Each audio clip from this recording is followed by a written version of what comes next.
Hello, students. It's me again. Thought I'd start off with a little bit of music to wake myself up. Um, Welcome to another series in a series of video lectures.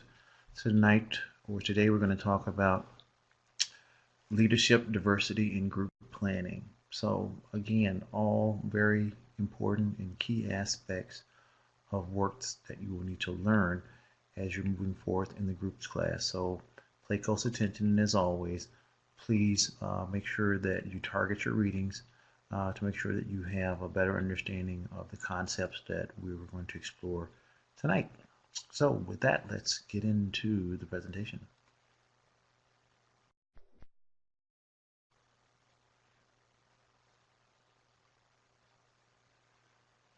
So leadership, diversity, and group planning. So we're going to cover these three areas in a little bit greater detail, but really from the focus of really looking at the importance of how you incorporate diversity, as well as some of the key components of looking at what needs to happen when we're actually planning our actual group series as well.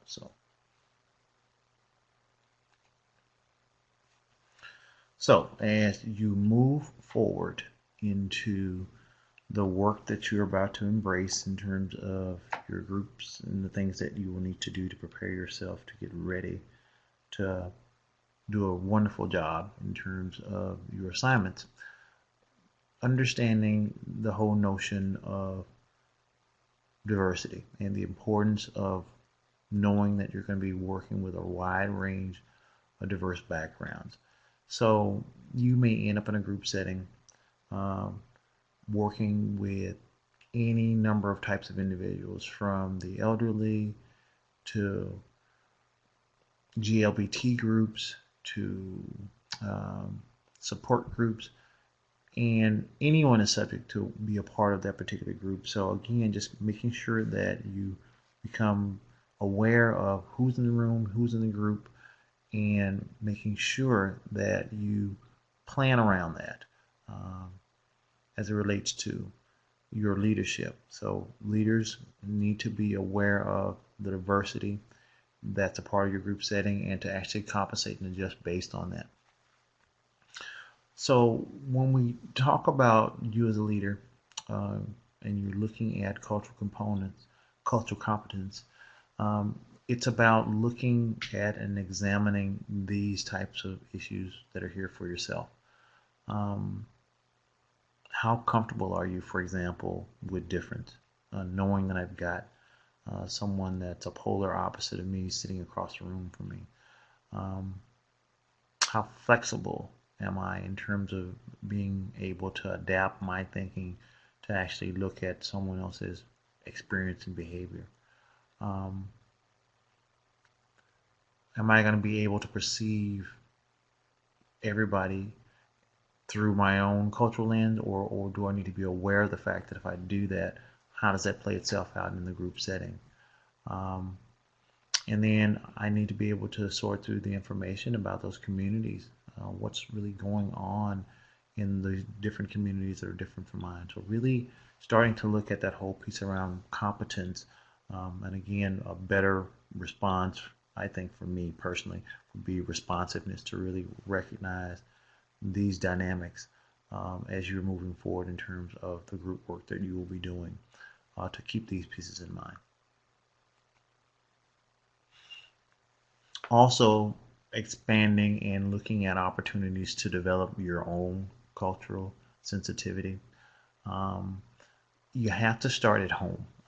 You have to be able to understand how you became who you are, what's important in your own family structure, what part of the world does your family originate from, how connected to uh, that part of the world are they, or it's things like that that are really important because it's literally impossible to have a clear appreciation for a different culture when you don't even understand or know your own. So that's probably job one, recognizing how people define themselves.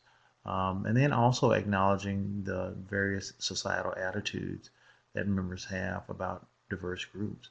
I mean, think about some of the stereotypes, some of the things that people experience in this country.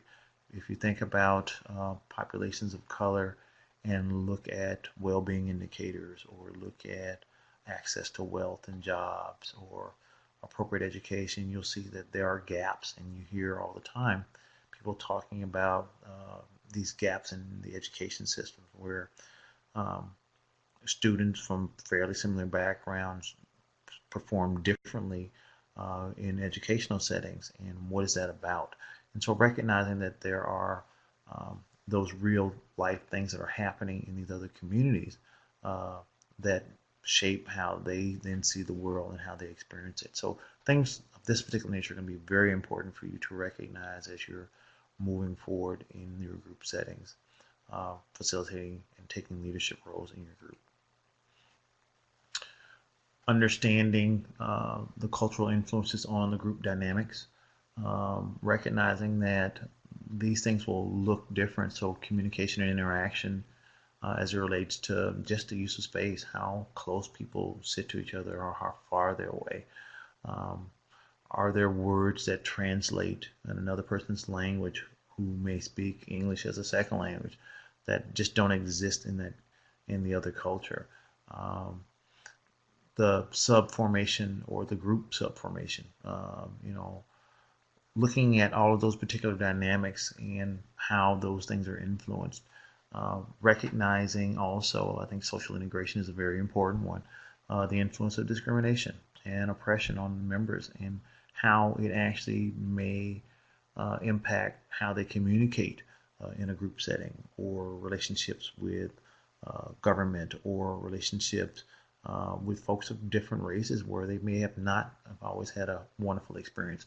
So those are all things that you have to recognize and keep in mind when you're looking at those dynamics, that are those group dynamics, when you're looking at a very culturally diverse group that you're actually running, um, and looking at what those shared beliefs are, and how the dominant culture actually um, looks at those things as well. Those are very important aspects of being much more culturally responsive when you're actually in the setting where you're going to be running your groups. This is a very important piece, and to recognize, and for communities of color, minority communities as they've been referred to, understand and know that virtually every person who comes from a minority background, or background from different countries that are not of majority culture have all experienced discrimination and have had attempts to undermine their power and their sense of positive identity. Um, this is an important piece, I think, for all of my students to understand, but in particular my Euro students to recognize that this is a reality for communities of color that you come in contact with, that they have, or they're going to, or they're in the process of experiencing discrimination.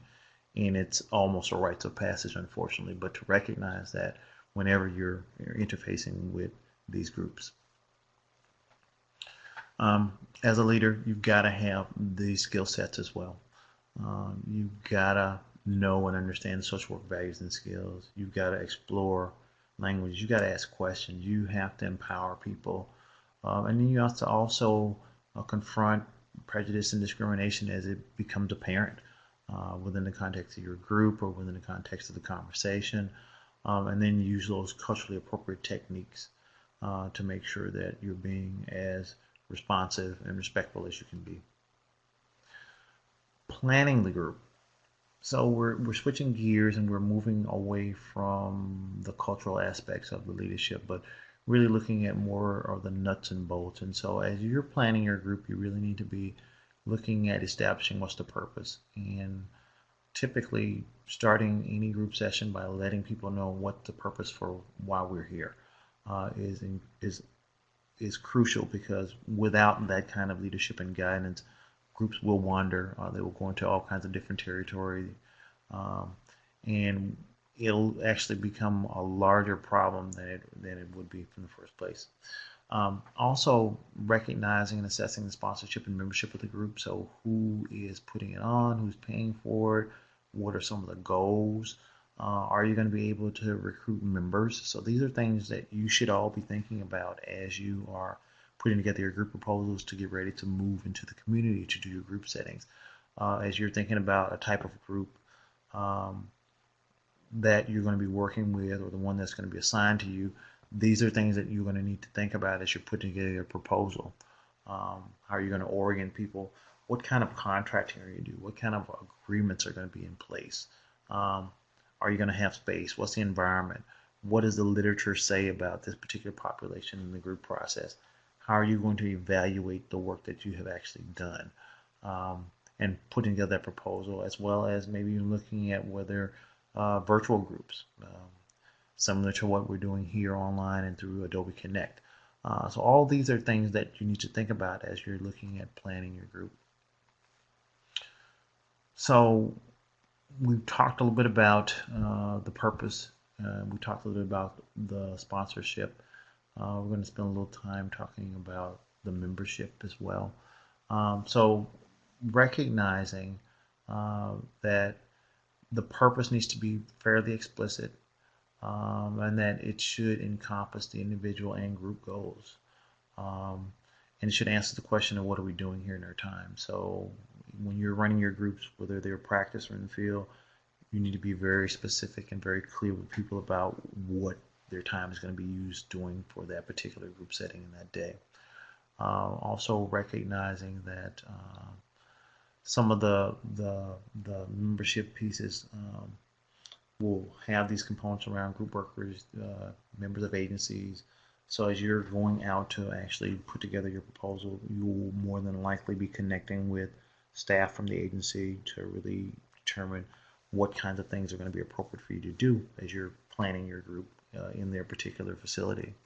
Um, and so typically those agencies will provide the resources that you'll need to move forward with actually presenting your groups. We talked about a little bit composing, orienting, and the contracting pieces. So here it talks about homogeneity and hetero. So hetero, homogeneity, and it talks about the similarities in terms of the similarities to facilitate communication and bonding. Um, and so looking at the makeup of your group, who's there, as we had talked about in a couple of other presentations around diverse and homogeneous groups, but also recognizing the diversity and learning from others, and identifying those other options, alternatives. So as you think about the composure, or who's composing, or who's in your group, um, knowing that there are some built-in pieces for homogeneity. I'm sorry, I'm pronouncing it wrong. In that when you've got similar folks, you're going to get a difference in your communication and how people connect with each other. And the heterogeneity really, really looks at that diversity. And so how you plan for those groups, knowing who's going to be there, can look very, very different. Also being able to, and you may or may not have the option to do this piece when you're putting together your community groups, is selecting who's going to be in your group, but having some conversation with the folks that you are putting the proposal together with about who's available. Whether you're going to have your group be open, which means that people can join in and they don't have to necessarily come to every particular group, or is it going to be a closed group setting, closed membership, where you'll start a series and only the people who start with you can actually participate and move forward. So depending on what you're trying to accomplish, that will help you make the determination about what's the most appropriate. And then making sure that you have some orientation, rules, structure, procedure. And it's often a good idea in the contracting piece to make sure that you get input from the members of your group about what some of the norms and roles and rules of the group will actually need to be to provide greater ownership for folks who are being a part. That contracting piece again is around what are going to be the procedures. How are you going to communicate? How are you going to handle the talking? What type of interactional process are you going to have? What happens when there's conflict? Who's going to resolve those kind of things? what are some rules that are going to create a safe environment for everybody who's involved. Um, how often are you going to meet? How long are you going to meet? All those are things that you need to be able to contract with the members of your group so that everybody understands the goals and the members know what it is they're going to be there for and what they're going to accomplish. And then finally, the environment, making sure that you're in a comfortable place and making sure that you have accommodations if you need to. You know, we never know who's attending, whether there be people who need special access issues or other things that might be going on. But those are things to think about as you're moving forward with the planning phase of your group.